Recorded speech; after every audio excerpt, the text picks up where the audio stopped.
Assalamualaikum warahmatullahi wabarakatuh. Assalamualaikum warahmatullahi wabarakatuh. Pada hari ini kita kedatangan seorang ibu yang istimewa karena memiliki anak yang istimewa pula, yang luar biasa. Namanya Amar Fakih. Siapa, Mbak? Fakih Amar Maulana. Fakih Amar Maulana. Dipanggil biasanya apa? Kalau di rumah sakit dipanggilnya Fakih. Tapi kalau di rumah manggilnya Amar. Amar. Sekarang ini Dek Amar sehat, Mbak?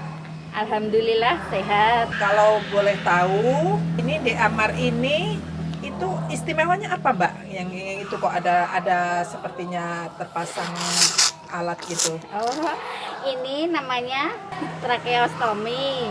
Istimewanya itu dia napasnya lewat sini. Sedang kita yang napasnya normal aja kadang lupa kalau kita sedang bernapas ya. Iya. Iya, ini jadi Dek Amar ini istimewanya itu dia pakai alat namanya tracheostomi. Dia Dek Amar bernafas melalui alat yang terpasang di lehernya. Itu, Mbak, di belakang alat itu apa leher Dek Amar? Maaf ya, dibolong gitu. Iya, dibolong. Dibolong kira-kira berapa senti, Mbak? Satu selang. Ini ada selang masuk ke dalam. Oh, jadi Dek Amar itu dibolongin dengan dipasang itu selebar selang lehernya, kemudian dipasang alat namanya tracheostomi untuk penyaluran udara dari luar yang masuk ke selang. Kemudian untuk melindungi udara-udara kotor dipasang kain kasa, tapi karena kain kasanya itu ada bolong-bolongnya, ada pori-porinya, jadi Dek Amar tetap bisa bernafas, alhamdulillah. Terus, Mbak, kalau boleh tahu gimana ceritanya kok Dek Amar seperti ini, boleh diceritakan dengan istilahnya bahasa sederhana atau ada bahasa-bahasa tertentu mungkin Mbak Rahayu bisa menjelaskan dengan kami itu bagaimana gitu. Boleh. Jadi ceritanya ini itu efek samping dari penggunaan ventilator. Jadi adik itu umur 1,5 bulan itu sakit pendarahan di otak. Diagnosanya dokter begitu. Awalnya kelahiran Normal. Sampai umur 1,5 bulan itu dia tiba-tiba muntah, terus penurunan kesadaran. Jadi diginiin dia udah nggak mau noleh, terus tatapannya langsung ke atas, lidahnya udah ke atas. Terus umbun-umbunnya sini juga agak menonjol keluar gitu toh. Kan biasanya ndet gitu. Gitu. Ya, awalnya udah curiga, ini kok umbun-umbunnya kayak gini gitu. Terus ya itu kita ke rumah sakit, ternyata dia diagnosanya pendarahan di otak. Langsung dirujuk ke Picu Rumah Sakit Sarjito. Kan katanya tadi umur 1,5 bulan muntah. Kalau sebelum muntah itu apa Dek Amar ini panas, apa minum asinya kurang atau gimana sebelum dia muntah umur 1,5 bulan itu gimana awalnya? Maksudnya apa ada sebelumnya dia mimi asinya nggak begitu banter atau dia waktu itu Mbak Rahayu sakit dulu atau gimana? Kan mestinya tiba-tiba apa langsung tiba-tiba muntah aja? Iya, langsung tiba-tiba muntah. Justru di awal itu dia 1 bulan naiknya 1 kilo lebih. Jadi cukup sehat ya? Iya, lahirnya itu kan dia 2,8. Itu waktu itu udah 3 kilo lebih dia. Iya, 4 kiloan itu. Jadi pokoknya normal gitu loh, Dek. Dia kelahiran Amar, kelahirannya normal 2,8 kilo. Ketika perkembangannya cepat, ketika umur 1 bulanan dia sudah naik berat badannya 1 kilo. Iya. Tiba-tiba pas 1,5 bulan tanpa panas, tanpa gejala apa-apa dia muntah. Iya. Terus muntah, terus dia tidak bisa matanya membalik ya. Jadi lihatnya ke atas terus. Oh, lihatnya ke atas terus. Kalau orang Jawa kan bilang itu apa kayak kena sawan gitu loh. Jadi kan waktu itu ya cuman langsung tak bacain doa-doa. Tak bawa ngaji. Ya alhamdulillah terus membaik, terus mau minum. Ya, tapi terus dilema malam lagi kayak gitu lagi. Nah, saya berdoa lagi tapi nggak membaik gitu loh. Terus siangnya baru ke rumah sakit. Itu diagnosanya itu pendarahan di otak. Nah, Itu Kok kalau tahu dokter pendarahan di otak Mbak? Apa di scan apa gimana? ya di apa? Pokoknya diteliti-teliti di sana itu loh. Nah, terus itu katanya karena benturan. Nah, yang membuat heran itu kepalanya itu nggak ada memar, nggak ada benjut, dia nggak rewel juga sebelumnya. Kalau misalnya dia kena benturan kan otomatis rewel, terus nangis atau kepalanya benjut atau gimana atau itu nggak ada sama sekali. Ya, kalau diagnosa dokter ini cedera otak. Ya, pendarahan apa? Pendarahan otak. Terus dia kata dokter juga kena benturan, tapi seingatnya Mbak Rahayu itu dia tidak pernah terbentur apa-apa ya. Artinya dia belum, posisi dia dalam keadaan itu istilahnya 1,5 bulan itu belum bisa apa-apa, nggak mungkin kebentur ya. Iya, itu udah miring-miring dia. Nah, udah miring itu berarti perkembangannya cepat ya loh. 1,5 bulan dia udah miring-miring ya kan. Terus gimana lagi Mbak? Itu terus dia kan dirujuk ke Sarjito, langsung ke Picu, di Picu itu 8 hari. Terus ke Bangsal, terus pulang. Nah, pas pulang itu dia itu kalau nangis dengangak gitu, dengangak terus. Nah, kita kan peleng ya, sebagai ibu kan peleng, oh mesti ini ada yang sakit gitu loh, di tenggorokan ada yang sakit. Nah, karena dia dengangak, air liur itu masuk ke paru-paru. Jadinya dia kan terus jadi pneumonia. Jadi waktu masuk ke rumah sakit lagi itu karena pneumonia itu karena airnya karena ada cairan di dalam paru-paru ya, cairan paru-paru. Karena dia nangisnya itu mendangak-dangak gitu loh ya, maksudnya dangak-dangak gitu, terus air liur dia masuk ke paru-paru dan akhirnya ada cairan di paru-paru. Pokoknya istilahnya kita begitu. Terus itu di rumah sakit itu udah ditangani sampai paru-parunya itu udah bersih, jadi pneumonia dinyatakan sembuh, kayak udah bersih gitu, tapi kok dia masih dengangak lah. Baru di CT scan, itu ternyata baru ketahuan itu bengkak. Apanya yang bengkak? Paru-paru? Bukan, itu di leher itu. Jadi di leher itu ada pembengkakan. Udah membengkak, terus itu apanya tuh Mbak? Saluran pernafasan apanya yang membengkak? Apa-apanya katanya membengkak? Ya itu pokoknya di saluran di lehernya itu kan membengkak, terus menutupi jalan napas. Oh jadi karena bengkak kan lebih besar. Iya. Karena lebih besar, jadi menutupi jalan nafas. Jadi kan udaranya nggak bisa masuk nggak bisa masuk. Terus waktu itu keadaan aja emang udah down banget. Jadi nadinya adik itu udah nggak terdeteksi.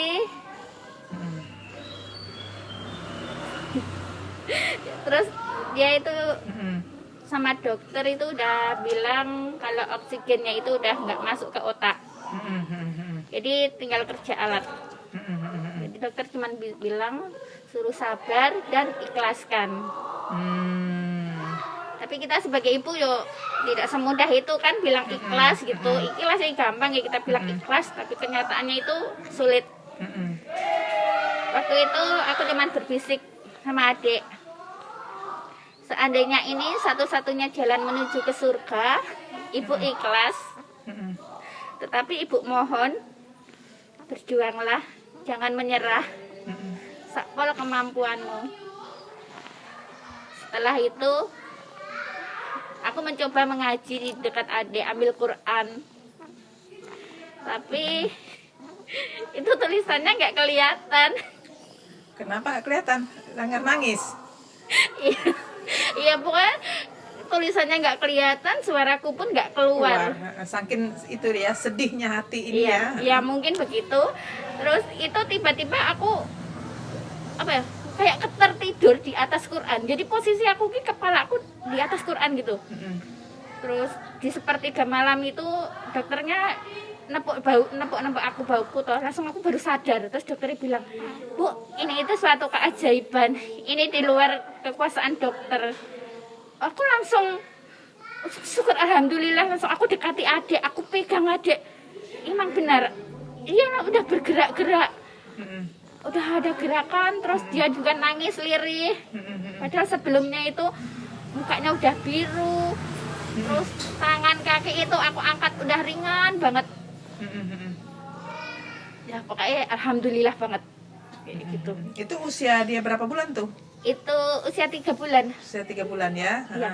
Tiba-tiba dia sudah istilahnya ibaratnya sudah hampir itulah ya, Iya. tidak panjang umur ya maksudnya gitu. Iya. Dan sudah pasrah lah ya maksudnya gitu. Tapi tetap berdoa tadi ya. Iya.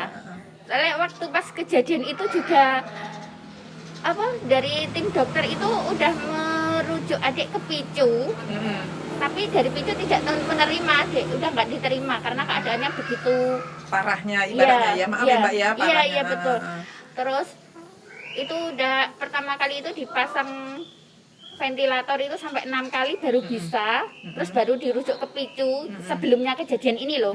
Nah, udah dirujuk ke Picu, sampai di Picu baru semalam ditarik sama adik itu ventilatornya. Astagfirullah gitu. Tapi alhamdulillah adik bisa bertahan. Terus turun ke Bangsal. Nah, ternyata di Bangsal itu mungkin karena dia belum kuat, dia ngedrop lagi. Lah, pas ngedrop yang kedua itu dipasang ventilator sampai 10 kali nggak bisa. Udah dipanggil dokter dari mana-mana, dari bagian mana, sampai dokter anestesi itu udah dipanggil. Dokter anestesi itu spesial pasang ventilator. Tuh, dia udah menyerah. Baru datang itu udah angkat tangan. Aku sebagai ibu udah, aduh feeling ini. Kayak gitu. Iya, itu sampai dari jam 3 sore itu adik udah napasnya pakai ventilator, itu udah dipompa itu napasnya adik. Ya alhamdulillah setelah sadar itu adik dirujuk ke Picu jam 8 pagi, jam 9 dilakukan operasi pasang trakostomi ini. Jam 11 saya masuk, itu saturasi udah normal. Sehari setelahnya udah bisa lepas oksigen. Ini benar-benar luar biasa sekali. Istilahnya itu ibaratnya dokter aja yang menangani medis itu sudah gampangannya sudah angkat tangan ya. Iya. Sudah tidak ada harapan gampangannya. Tetapi Allah berkehendak lain. Terus jadi yang mulai dipasang itu berarti usia 3 bulan ya? Iya. Masih dipasang alat tracheostomy itu ya. Terus dia udah langsung bisa menyesuaikan apa? Ya, itu justru perjuangan berat itu setelah dipasang tracheostomy itu. Harus sebelumnya itu kan dari tim dokter boleh pulang kalau udah sedia alat-alat di rumah.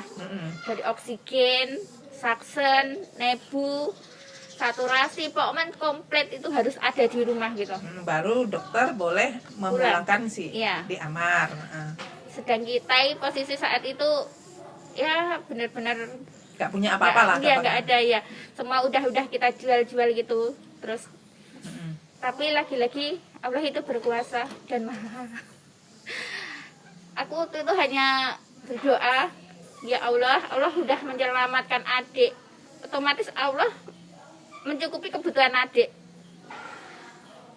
Satu malam itu ada teman udah nanya toh, kapan boleh pulang? Terus aku juga bilang syarat-syaratnya itu kalau udah punya alat-alat. Terus ada teman yang nyarikan oksigen, terus ada yang ngasih nebu, saturasi. Jadi itu tinggal satu alat saksen. Terus pagi hari dokternya masuk ke Bangsal nanyain, udah punya apa gitu. Aku jawab kurang saksen. Alhamdulillah sama dokter dibelikan baru dengan sistem disewakan tapi gratis. Jadi artinya nanti kalau udah dikembalikan. Iya. Gitu. Terus aku kan juga tanya sewanya sampai berapa lama, ya kan namanya sewa kan mesti ada batas waktunya. Dan dokter mengatakan sampai adik sembuh. Masya Allah. Itu terus siangnya adik langsung boleh pulang. Jadi istilahnya dokter secara pribadi yang membelikan? Enggak, itu ada kayak kumpulan dokter-dokter gitu. Oh, kumpulan dokter-dokter yang memberi fasilitas saksen ya? Iya. Saksen itu apa? Itu alat untuk nyedot lendirnya adik ini. Oh, jadi setelah istilahnya dibolongin, dilubangi. Iya. Terus kan dia mesti ada lendir dari itu kerongkongan ya? Iya. kerongkongan. Kemudian untuk menyedot lendir dari kerongkongan dipasang alat namanya saksen ya. Soalnya kan itu dipasang alat itu ibaratnya kita itu ndengangak terus. Kalau kita ndengangak kan otomatis air liurnya produksi terus kan. Nah itu makanya dia itu langsung harus disedot. Soalnya dia itu dulu nggak kayak sekarang alhamdulillah dia udah bisa bertahan kayak gini. Kalau dulu itu begitu dia grok harus segera disaksen, harus segera disedot. Kalau tidak dia mesti langsung biru. Oh, dia udaranya nggak bisa masuk ya? Iya nggak bisa. Jadi kan ketutup lendir itu. Nah, terus orang itu waktu di bangsal kan biasanya suster yang mandiin ya. Jadi waktu itu suster yang mandiin, ya, saya juga kesempatan untuk mandi. Itu saya balik ada udah biru semua. Itu ya udah biru. Karena apa? Karena susternya itu mandiin harus sampai selesai kan. Sementara dia udah grok-grok duluan. Nah, ya itu setelah itu susternya udah katakan nggak mau mandiin. Oh, saking si perawat sendiri dia nggak sanggup ya? Iya nggak mau mandiin ada setelah itu. Jadi setelah itu mandiin ibu itu saya mandiin. Jadi baru dilap-lap gitu udah grok-grok udah tak tinggal langsung tutup sedot dulu. Apa habis disabun ya udah langsung tutup gitu. Oh, iya. Iya. Jadi ketika si Amar kalau sudah dia punya isyarat ibaratnya krek dari itu harus segera ditutup, jangan terus saja dimandiin sampai selesai, nanti dia bisa biru kekurangan oksigen ya. Iya betul. Gitu. Sekarang Dek Amar usia berapa, Dek? Sekarang udah 3 tahun ini. 3 tahun ya, alhamdulillah. Mudah-mudahan bisa dilalui dengan baik ya. Terus ini Mbak, selama ini itu kira-kira Mbak, waktu sebelum Amar lahirlah gampangannya ya. Mbak apa punya maksudnya ya bukan untuk dihujat ya, bukan untuk dihujat, bukan untuk diejek atau bukan untuk juga untuk disalahkan karena sudah terjadi ya. Kira-kira menurut Mbak apa istilahnya kesalahan Mbak, maksudnya bukan kesalahan ya, maksudnya kekilafan Mbak terhadap kehamilan di Amar ini. Ya sebenarnya gimana ya, waktu sebelum adik itu kita udah mempersiapkan sebuah usaha. Jadi kita udah mempersiapkan modal, terus udah kan saya menjahit ya Bu ya, menjahit. Jadi kan udah menjahit itu udah nyari channel mau, jadi kita mau masukin ke toko, udah buat sampel, udah lolos, alhamdulillah. Jadi ibarat tinggal jalan. Nah, terus tiba-tiba kan aku telat haidnya itu telat. Nah, terus aku cek ternyata positif. Nah, waktu itu yang aku ucap itu bukan alhamdulillah tapi astagfirullah. Ya mungkin karena udah dirancang, merancang usaha, udah dipersiapkan istilahnya usahanya tuh wis oke lah ya. Ibaratnya persiapan 99%. Ibaratnya tiba-tiba hamil umumnya orang kan kalau kedatangan misalnya istilahnya diberi amanah Allah seorang anak biasanya kan kita alhamdulillah. Iya. Tapi karena ini ibaratnya ya. Iya. Karena merasa rencanaku yang untuk usaha ini udah ACC tinggal jalan lah ya. Tiba-tiba kok hamil. Ibaratnya rencana yang sudah tiri-tiri ini bahasa Jawa nih tiri-tiri itu sudah dirancang baik, tiba-tiba hamil kan bakalan repot itu. Terus Mbak bukannya alhamdulillah tapi mengucapnya astagfirullah, kok aku hamil gitu ya. Apalagi kan anak saya udah 4 jadi cukup banyak sudah anaknya. Masih kecil-kecil juga. Jadi ya kita juga memandang, kadang orang kan kalau memandang punya anak banyak itu ya kayak gitulah. Jadi kan udah kayak takut sama bayangan sendiri dulu. Tapi alhamdulillah suami yang justru menguatkan. Iya. Nah, jadi istilahnya kedatangan di Amar ini seolah-olah macamnya udah anaknya 4 ditambah di Amar banyak, jadi aja banyak, sedangkan adik itu kakaknya Amar tuh masih kecil-kecil. Iya. Istilahnya usaha itu juga direncanakan kan untuk kebutuhan keluarga ya, peningkatan Iya. ekonomi keluarga. Kok istilahnya tambah anak lagi. Jadinya kan ibaratnya nih maaf ya. Iya. Wah, ibaratnya macam dia seolah jadi beban ya, ibaratnya seolah-olah Iya, ya. iya. Ya. Ini kan untuk pembelajaran Mbak. Jadi kita bukan untuk menyalahkan dulu itulah makanya begini-gini enggak, tapi Iya. kan untuk pembelajaran orang lain, apapun yang diberikan Allah hendaknya kita maunya bersyukur ya, apapun Iya. situasi. Kita tidak boleh mengukur dengan ukuran kita. Iya. Ya betul ya Mbak ya? Iya. Nah, ya aku juga bisa bilang, tapi kalau untuk pelaksanaannya belum tentu. Ini adik kayak gini kejang adik. Oh, oke gitu dia. Oh, Iya, dia ini kejang. kejang. Oh, kejang dia. Sayang. Sut. Disut. Oh, itu kejang dia ya. Ya.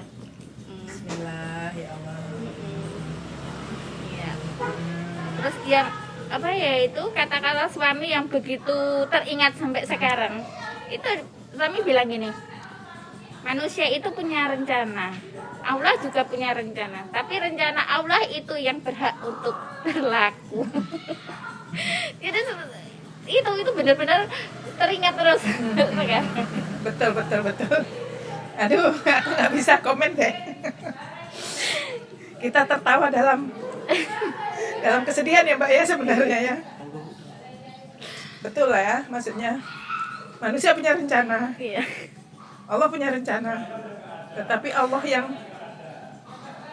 rencana Allah yang terlaksana ya. Iya. Apakah itu cocok sama rencana kita atau kebetulan cocok atau kebetulan tidak cocok, itu bukan urusan manusia. Manusia harus menerima rencana Allah, rancangan Allah ya istilahnya. Dan menerima itu tidak semudah kita bilang aku ikhlas, itu tidak semudah itu.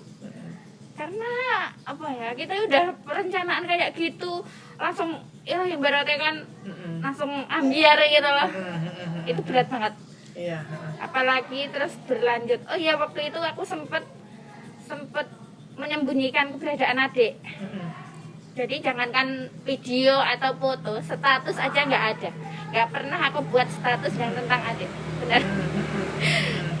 Itu aku misalnya ketemu anak kecil nggak kenal, langsung nangis, langsung teringat adik. Itu berapa lama Mbak? Jadi Mbak tidak siap nanti dikomentari orang atas keadaan Amar itu sampai usia masih kira-kira berapa lama Mbak itu tidak siap itu? 1 tahun lebih. 1 tahun lebih? 1 tahun lebih. Saya benar-benar menutup diri.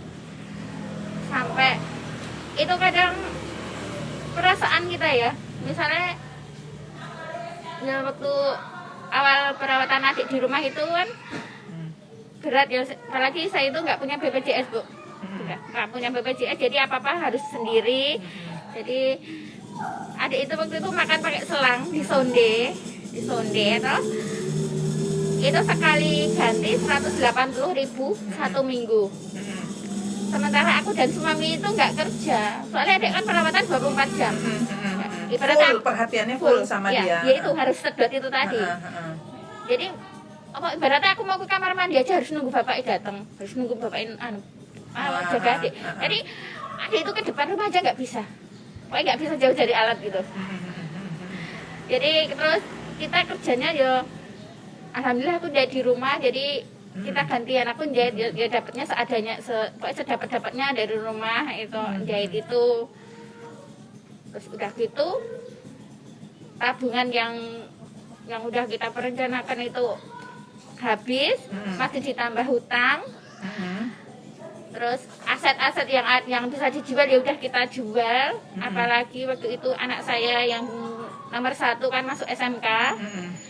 Terus adik masuk rumah sakit, itu bayangannya udah berat banget. Aku mampu aku gitu. Terus ada temen yang bilang, nggak usah mikirnya besok-besok, nggak usah dipikir, yang penting jalani aja, besok yang bayar mesti ada gitu. Saking beratnya beban itu ya, sampai rasanya wah bertumpuk-tumpuk ya. Iya. Terus itu ibaratnya aku tuh mau hutang itu malah nggak berani loh Bunda, nggak berani soalnya saking nggak tahu mau membayarnya nanti pakai apa. Iya, orang mungkin juga nggak percaya sama saya. No, kamu kayak gitu hutang nanti bayarnya gimana kan gitu. Jadi nggak berani mau bilang hutang itu nggak berani. Padahal dulu itu aku kerja, suami kerja, pengen apa dikit nggak punya ya hutang. Ya itu mungkin ada manfaatnya, maksudnya istilahnya kehadiran dia nampak perubahan yang lebih baik ya. iya nggak berani hutang itu tadi. Padahal dulu dua-duanya bekerja, Iya itu malah justru malah hutang ya, justru dengan keadaan dia yang nggak udah aset-aset dijual, apa namanya, tidak bekerja sepenuhnya, tidak bisa bekerja sepenuhnya, malah itu untuk berhutang itu malah tidak berani ya, karena tahu sendirilah ya istilahnya diri besok kalau hutang pun mau bayar pakai apa. Terus akhirnya ya itu akhirnya bener nggak katanya setelah nanti besoknya waktunya membayar ya, terus itu 1 minggu itu selangnya ditarik sama adik itu selang NGT itu. Dan satu sekali ganti 180.000 lah, terus seminggu ditarik 3 kali lah, uang dari mana coba. Aku nangis ya Allah gitu. Ya emang kita kan nggak boleh ya nangis sama di depan anak itu nggak boleh. Tapi saking hatiku dia benar-benar mentok gitu, aku nangis, pokoknya aku ungkapkan semua perasaanku. Pokoknya aku sayang banget sama dia, aku bilangnya gitu. Terus kita berjuang bersama, kita belajar. Terus aku belajar, aku sendok, aku minumnya aku sendok, aku nggak bilang sama dokter ini. Soalnya mesti dokter mesti dimarahi aku. Jadi modal nekat tuh. Tadinya sebelum disendokin minum gitu dipakai apa? Ini pakai NGT, dia nggak bisa menelan. Oh, pakai NGT itu macam selang yang untuk dia isi cairan ke dalam. Jadi dipasang di hidung, masuk langsung ke lambung buat makan. Jadi dia posisinya pakai selang. Iya. Waktu itu kan, tapi itu istilahnya selang yang dimasukkan ke hidung namanya NGT. Iya. Itu dicabut dia. Iya. Mungkin dia rasa sakit ya. Iya, nggak nyaman. Iya. Nah, dia cabut. Jadi kan bingung ya, karena alat NGT itu 180.000 satu. Padahal dia sekali nyabut bisa seminggu 3 kali bisa ya? Iya, seminggu ditarik 3 kali itu. Ya aku nangis. Kalau udah dicabut nggak bisa dimasukin lagi? Nggak bisa dimasukin sendiri? Colok-colok sendiri nggak bisa? Nggak bisa. Oh, harus dokter yang masukin selang NGT itu tadi ya? Sama dokter pun harus ganti. Oh, jadi istilahnya nggak boleh dipasang lagi. Udah tercemar ibaratnya ya. Iya. Jadi harus ganti alat lagi. Iya. 180.000 lagi. Iya. Nah, akhirnya karena istilahnya tidak mungkin ya berkali-kali ganti cabut selang, pasang karena posisi tidak bekerja Bapak Ibu. Iya. Terus apa aset-aset, apa barang-barang yang udah berharga udah dijualin. Iya. Akhirnya nekat. Iya. Minum dia disendokin. Iya. Apa diminumin apa waktu dulu itu? Ya susu. Dan waktu itu minum susu itu kan susu SGM. SGM padahal harga susu cuma 14.000. Tapi pernah kita itu nggak bisa beli. 14.000 itu nggak bisa beli. Aku kan kerja ke teman juga. Aku udah datang ke sana mau pinjam utang ya. Mau pinjam buat beli susu. Tapi nggak nyampe, nggak bisa keluar. Dan saking nggak enaknya hati ini ya. Iya, pokoknya nggak bisa. Padahal ya, terus aku pulang. Terus ada teman itu kerja di perusahaan SGM. Nah, itu ngasih susu. Padahal susunya susu dewasa itu. SGM bubuk itu susu dewasa. Tak kasih kan adik. Alhamdulillah. Dia bisa nerima nggak masalah. Iya, nggak masalah. Jadi waktu itu adik itu saking nekatnya. Saking nekat. Jadi susunya itu sembarang susu. Pokoknya ada orang ngasih susu apapun tak kasihkan adik. Kalau nggak ada ya kadang kasih teh kasih. Kalau sekarang masih minum susu apa udah enggak lagi? Sekarang masih susu. Masih susu. Iya. Jadi ini si adik Amar dia untuk istilahnya makannya cuma susu aja, nggak ada makanan lembek gitu. Sekarang udah bisa makan nasi, kita blender. Terus makanan lembut. Iya, misalnya puding itu aku buat sendiri bisa. Terus kayak buah itu misalnya pepaya, itu bisa langsung. Dikerok, ditaruh pelan-pelan. Terus pisang itu bisa langsung, alhamdulillah. Jadi itu ibaratnya dokter aja heran waktu itu. Jadi aku sempet disuruh praktek di depan dokter loh, disuruh jadi malah dokter saking tidak mungkinnya dia kok bisa minum tanpa NGT tadi, selang yang dimasukkan melalui hidung.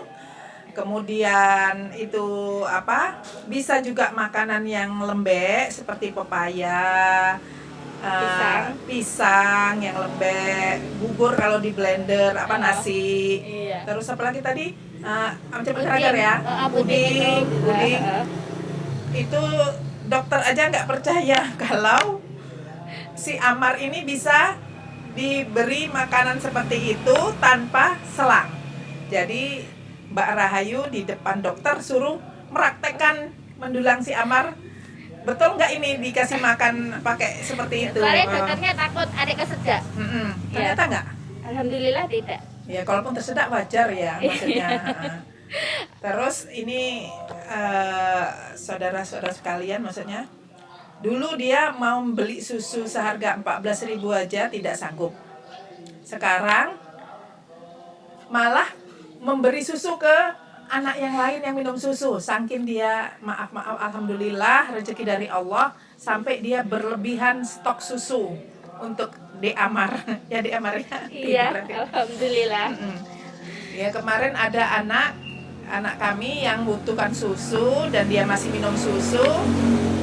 Amar ini susunya yang ada di susunya dia, maksudnya tapi memang sudah cukup karena banyak ya stoknya, sampai diberikan berapa kali ya kemarin itu ya? 2 kali ya?